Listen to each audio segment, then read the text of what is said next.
Hello students, proverbs के बारे में आज हम लोग पढ़ने वाले हैं। हालांकि प्रोवर्ब्स एक पर्टिकुलर कोर्स नहीं है आपके सिलेबस में, बट ये बहुत ही यूज़फुल है। यूज़फुल ये कहाँ कहाँ हो सकते हैं, तो आपकी ऐसे राइटिंग में, स्पीच राइटिंग में, और भी जो आर्टिकल राइटिंग होती है या रिपोर्ट राइटिंग में तो बहुत कम यूज़ होगा, लेकिन आपके विचारों में आप जब बात करते हैं, किसी को एडवाइस देते हैं, किसी को सजेशन देते हैं, तो ये प्रोवर्ब्स बहुत काम आते हैं। क्योंकि ये प्रोवर्ब्स किसी ने ऐसे ही नहीं बना दिया है। ये प्रोवर्ब्स जो लोगों के द्वारा दूसरे जो जनरेशन है उन तक पहुंच रहा है, और अभी भी ये प्रोवर्ब्स सही साबित होते हैं। क्योंकि ये जो प्रोवर्ब्स हैं, ये किसी ने सोच कर लिखा नहीं है। ये प्रोवर्ब्स अनुभव के आधार पर बने हैं या बनाए गए हैं, नेचुरली, या किसी ने अनुभव के आधार पर लिखा हो, बनाया नहीं हो, क्रिएट नहीं किया हो, बस अनुभव के आधार पर लिखा हो। तो ये प्रोवर्ब्स आज भी बहुत यूज़फुल है और लोग यूज़ भी करते हैं अपनी बात को रखने के लिए, अपनी बात को इफ़ेक्टिव तरीके से बताने के लिए।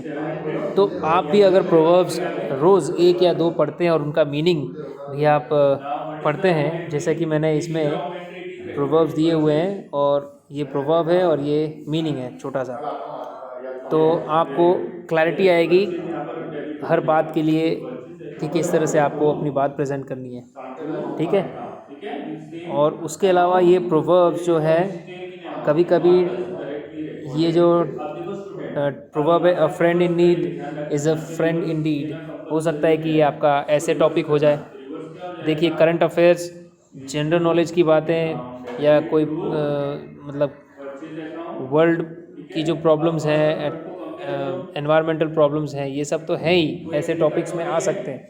बट ये प्रोवर्ब्स भी ऐसे टॉपिक्स में आ सकते हैं, और हो सकता है स्पीच राइटिंग में भी आ जाए।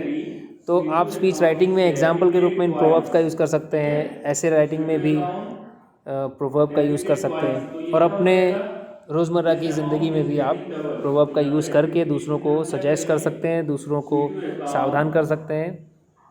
ठीक है। तो दिस इज़ वेरी यूज़फुल, और आपको ये पढ़ते रहना चाहिए। याद करने की ज़रूरत नहीं है, पढ़ते रहना चाहिए। पढ़ने से अंडरस्टैंडिंग अपने आप बढ़ेगी, और याद भी नहीं करना पड़ेगा आपको, और इनका यूज़ करने का ट्राई करना चाहिए। ठीक है। So let's see what are proverbs.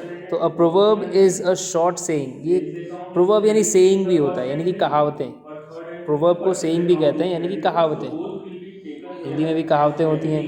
ठीक है। तो proverb is a short saying that is commonly known to people and repeated as a piece of advice and और सजेशन। ठीक है। Proverb usually expresses the common truth. ज़्यादातर जो proverbs होते हैं उनमें कॉमन ट्रुथ होता है, एक सामान्य सी सच्चाई होती है जो हर जगह देखने को मिलती है। ठीक है। हालांकि हर चीज़ की एक लिमिटेशन होती है।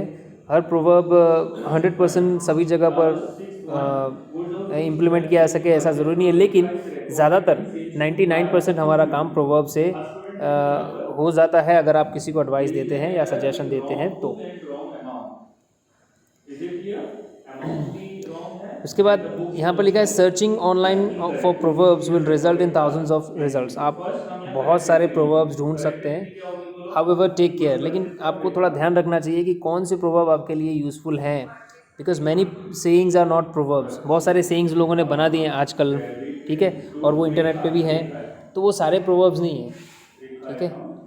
They do not impart good advice और विजडम, क्योंकि वो जो बहुत सारे सेइंग्स जो प्रोवर्ब्स नहीं कहलाए जा सकते, उसका रीज़न ये है कि वो अच्छी एडवाइस या विजडम नहीं देते आपको। एक बुद्धि जो देनी चाहिए, उस तरह की एडवाइस, उस तरह का मतलब वो विचार नहीं देते।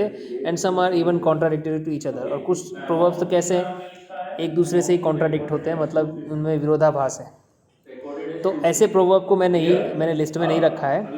इन our list that follows we have only included proverbs that state a general truth और पीस ऑफ एडवाइस।